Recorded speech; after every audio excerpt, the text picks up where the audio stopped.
মসৃণ।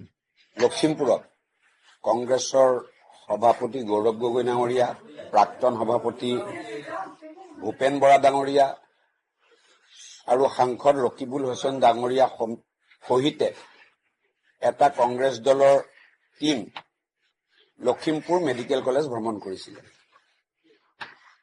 ইতিহাসত হয়তো প্ৰথম ৰাজনৈতিক নেতা হ'ব যি এটা সেন্সিটিভ এৰিয়া, য'ত পেচেণ্ট থাকে, য'ত মেটাৰ্নিটি হস্পিটেল আছে, বাচ্চা থাকে, তেনেকুৱা এটা জেগাত ইলেকশ্যন কেম্পেইন কেৰাভেন লৈ লগত 100 সমৰ্থক সহ মেডিকেল কলেজত গৈ ৰাজনৈতিক ক্ষেত্ৰ কৰা প্ৰথম ৰাজনৈতিক নেতা হ'ব বুলি মই ভাবো।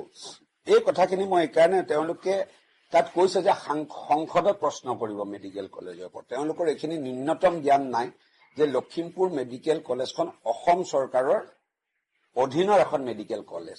তাতে ৱাৰ্ড বয় চিকিউৰিটিবিলাকে সুধিলে আপুনি আহি কেনেকুৱা পাইছে বুলি, ভিডিঅ' ফুটেজবিলাক আছে। তাত কোনে কাৰ জিন্দাবাদ মুৰ্দাবাদ লগাই নান অফ মাই বিজনেছ। তাততো কংগ্ৰেছৰ সভা, বিজেপিৰ সভা আছিলে নেকি নে ধৰ্ণা কাৰ্যসূচী? তাত গৈছিলে কোনে? সেই 100 মানুহ তাত কিয় গৈছিলে?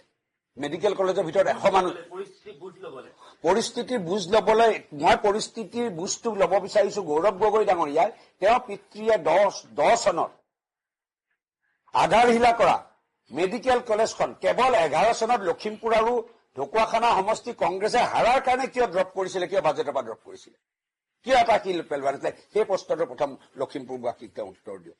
কালি যে ৰাজকীয় যোৱাটো প্ৰায় 12 বছৰ গৌৰৱ গগৈ ডাঙৰীয়া সাংসদ হৈ আছে, ভৰত নাৰায়ণ ডাঙৰীয়া MLA হৈ আছে। যোৱা 5 বছৰ 25 বছৰতো ৰকিবুল হুছেইন ডাঙৰীয়া সংসদীয় ৰাজনীতিত আছে, এছেম্বলিয়ে। কোনদিনা তেওঁলোকে খবৰ কৰিব গৈছিলে? এই ইলেকশ্যনৰ সময়ত খবৰ কৰিব গৈছে।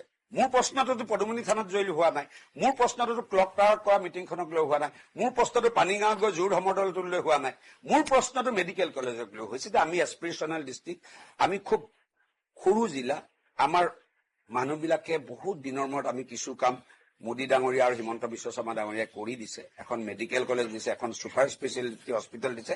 মানুহৰ মনবিলাক ভাঙি নিদিয়ে, যাতে কংগ্ৰেছৰ নেতাসকলে মানুহৰ মন ভাঙি নিদিয়ে যাতে। মই কৈছো যে কেতিয়াবা ডাইৰেকশ্যন ভুল নহয় নেকি? মতিভ্ৰম নহয় জানো মানুহৰ? মোৰো কেতিয়াবা নেশ্যনেল হাইৱে নতুন ৰাস্তাত গ'লে ভুল ৰাস্তাত সোমাই দিওঁ। তেওঁলোকে যাব লাগে আচলতে পশ্চিমলৈ, তেওঁলোকে পূবলৈ গৈছে।